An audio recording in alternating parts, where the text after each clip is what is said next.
To begin tonight with breaking news, firefighters still on the scene of a house fire in Flower Bluff, and for a time the home in the 700 block of McDonald Drive was fully engulfed in flames.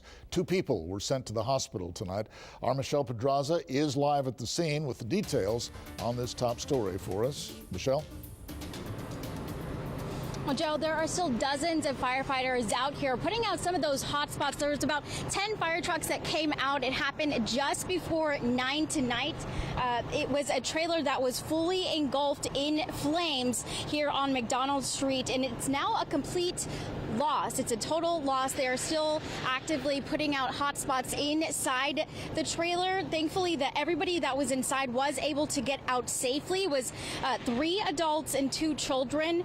2 of them, the 2 adults, were taken to Bay Area Hospital, but officials tell me that this was started as a grease fire. It started in the kitchen.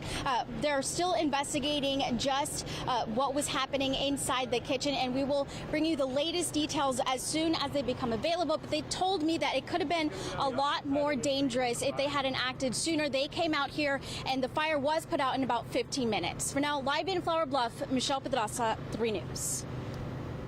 Michelle, thank you.